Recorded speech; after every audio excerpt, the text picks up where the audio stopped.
In 1453, after the fall of Constantinople, a Genoese merchant recorded something so disturbing it haunted European courts for decades.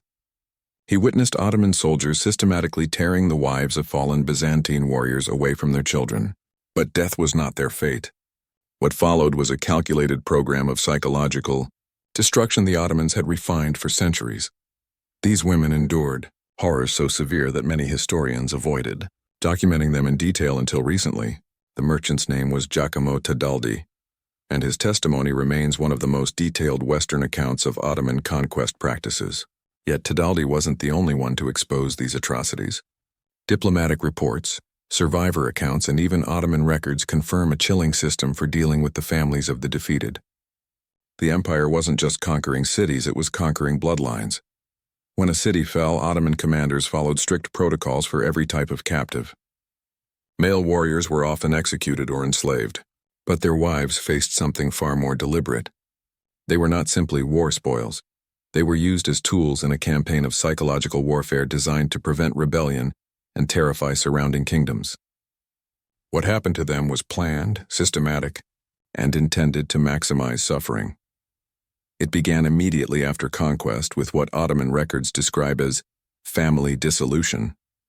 The wives of fallen warriors were ripped from their children, sometimes within hours of their husbands' deaths. This was no random chaos, it was carefully organized. Lists had been prepared in advance, naming families of nobles, commanders, and influential fighters.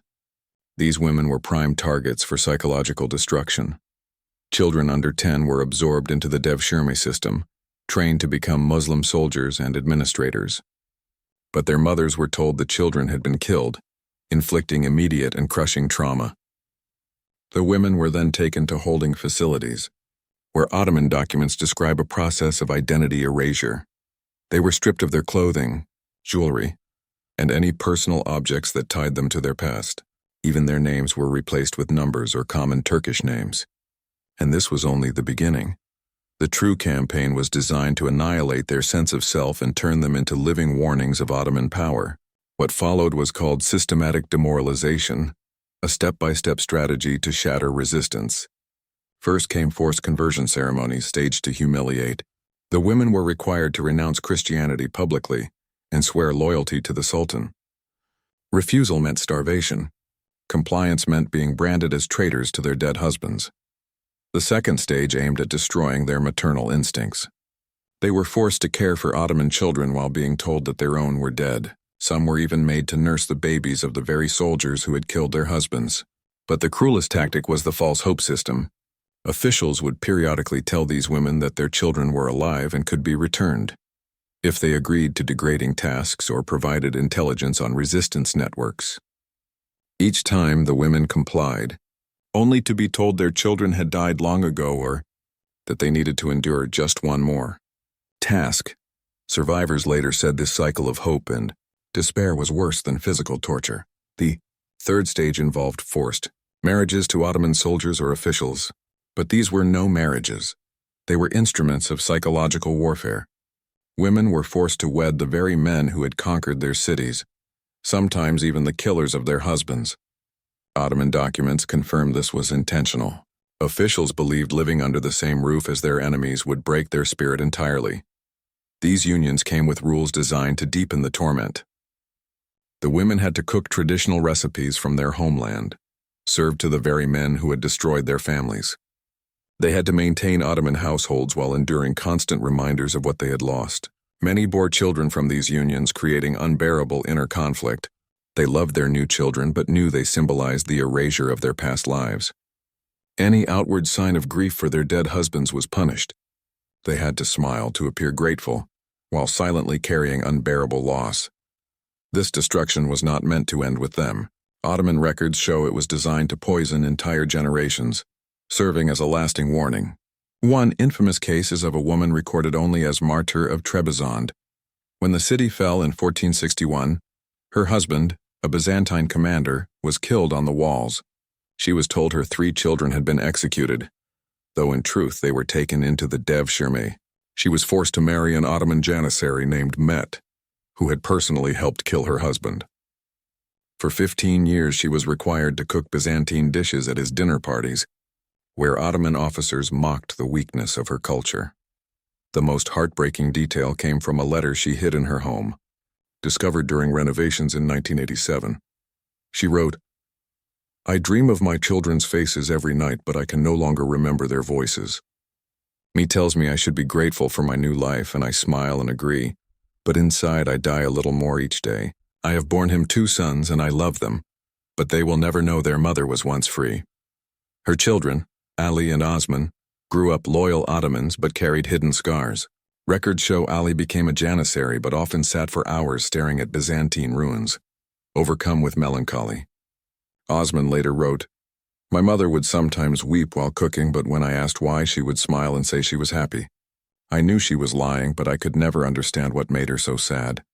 Mothers were forbidden to teach their children their original language, culture, or religion. Attempts were punished harshly. Martyr was once caught singing a Byzantine lullaby to her son and was publicly whipped. This created children who felt their mother's pain but could not name its source. Many grew anxious, unstable, or suffered from what Ottoman physicians called inherited melancholy, a depression without clear cause.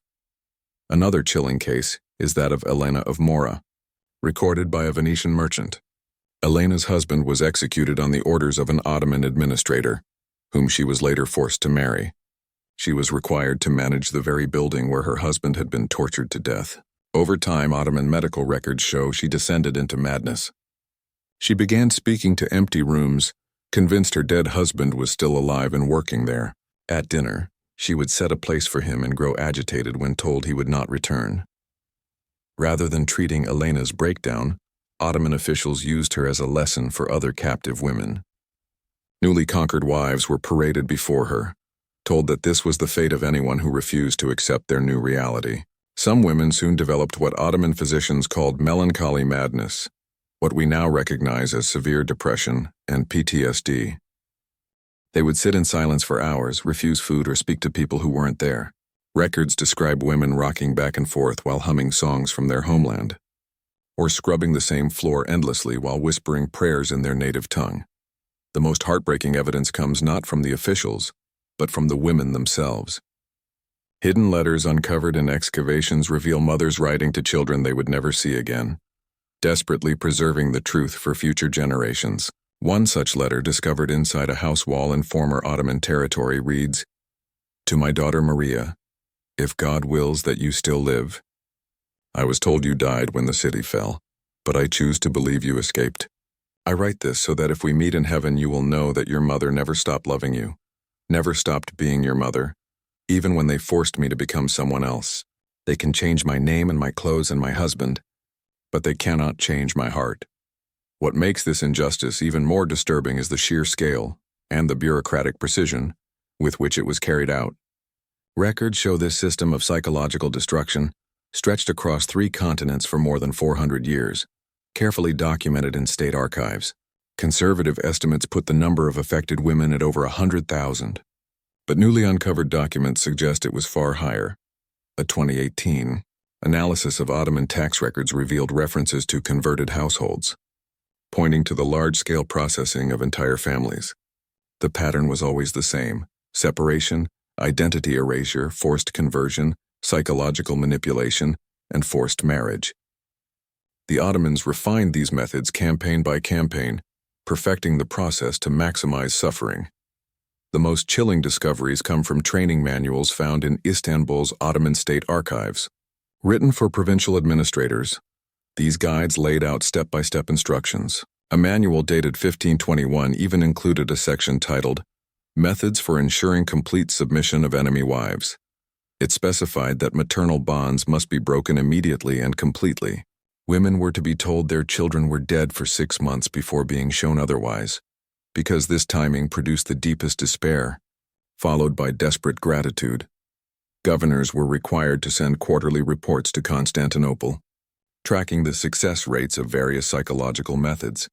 Written in the detached language of bureaucracy, these reports measured suffering with the same tone used for crop yields.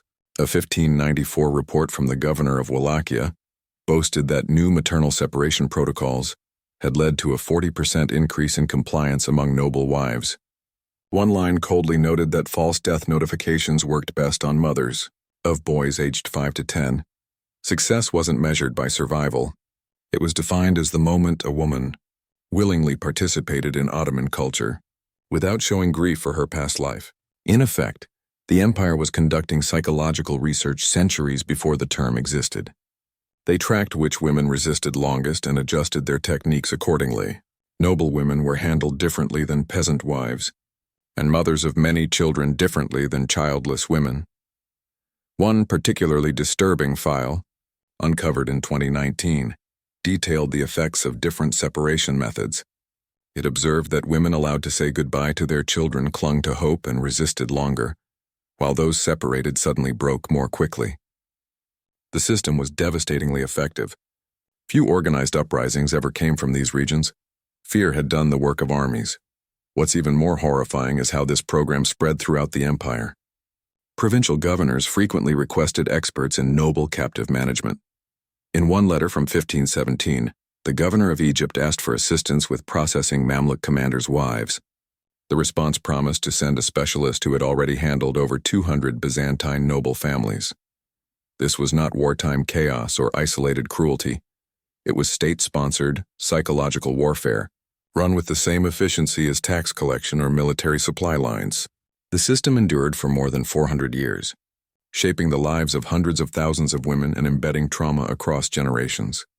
The Ottomans only abandoned these practices in the early 1800s, not from compassion, but because mounting European pressure made them politically costly. The last documented family separations occurred during the Greek War of Independence in the 1820s. But here's what historians are only now uncovering. The archives may conceal even darker secrets. In 2022, ground-penetrating radar revealed hidden chambers beneath former Ottoman administrative sites. Inside were thousands of items, jewelry, letters, children's toys, seemingly collected and stored rather than destroyed. Tests showed they came from across the empire, suggesting a coordinated effort to erase personal identities. But why keep these relics at all? Recent translations of coded Ottoman documents suggest they were tools of manipulation.